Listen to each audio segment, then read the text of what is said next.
శివాయ విష్ణు రూపాయ శివరూపాయ విష్ణువే. డిసెంబర్ నెల 2024 వృషభ రాశి యొక్క ఫలితాల గురించి ఇప్పుడు మనం తెలుసుకుందాం. ఈ మాసంలో శని 10వ ఇంట్లో, బృహస్పతి మొదటి ఇంట్లో, రాహు 11వ ఇంట్లో మరియు 5వ ఇంట్లో కేతువు అనుకూలమైన స్థానాల్లో ఉంటున్నారు.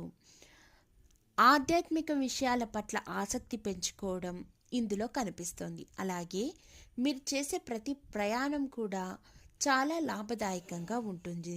కుజుడి శక్తి గ్రహం కాబట్టి 7వ మరియు 12వ గ్రహాలకు అధిపతి అయి తిరోగమన ప్రక్రియలో ఉన్న కుజుడి కారణంగా కుటుంబంలో కొద్దిపాటి అనారోగ్య సమస్యలు, ఆర్థిక విషయాల పట్ల క్లిష్టమైన సమస్యల్ని ఎదుర్కోవలసి ఉంటుంది. కుజుడు 7వ మరియు 12వ ఇంటికి అధిపతి అయి మరియు 7 డిసెంబర్ 2024 నుంచి 24 ఫిబ్రవరి 2025 వరకు తిరోగమనంలో ఉంటాడు. మీరు మీ కుటుంబం మరియు వ్యక్తిగత సంబంధాలలో సమస్యల్ని ఎదుర్కొనే అవకాశం ఉన్నందున ఈ కాలంలో కొత్త పెట్టుబడులు వంటివి పెద్ద నిర్ణయాలను తీసుకోవద్దు. ఈ కాలంలో తిరోగమన కదలికల కారణంగా మీరు శక్తి మరియు ఉత్సాహంతో తక్కువ అనుభూతి చెందుతారు. మీ ఇంట్లో కొద్దిపాటి వాగ్వాదం కూడా పెరిగే అవకాశం కూడా కనిపిస్తుంది. కాబట్టి కుటుంబంలో మరియు జీవిత భాగస్వామితో విభేదాలు తలెత్తకుండా జాగ్రత్త ఎంతైనా అవసరం.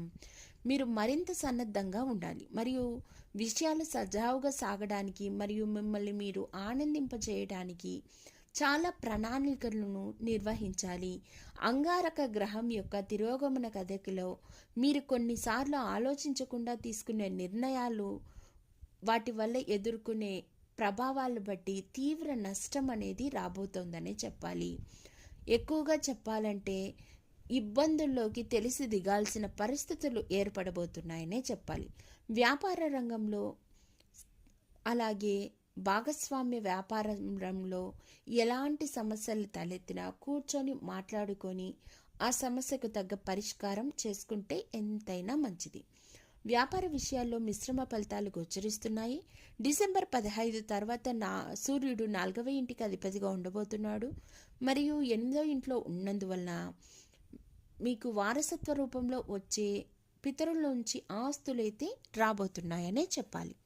అలాగే కుటుంబం సూర్యుని యొక్క ఈ స్థానంలో ఉండడం కారణంగా మీ కుటుంబంలోని వ్యక్తులతో మీ సంబంధ బాంధవ్యాలు కొద్దిపాటి ఉద్రిక్తతలను గోచరిస్తోంది.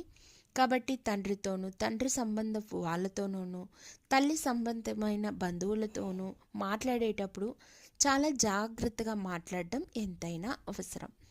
మీకు గురువు యొక్క అనుగ్రహం చాలా అవసరం. కాబట్టి ప్రతి గురువారం సాయిబాబా గుడికి వెళ్ళడమో, లేక దత్తాత్రేయ స్వామివారి దర్శనం చేసుకోవడమో, లేక సప్తాహ పారాయణం చేయడం ద్వారా, లేదా గురువారం రోజు ఎల్లో కలర్ రోసెస్కి గంధమద్ది గురువు యొక్క పాదాల దగ్గర పెట్టడం ద్వారా మీకు సానుకూలమైన వాతావరణం ఏర్పడుతుందనే చెప్పాలి. ధన్యవాదములు.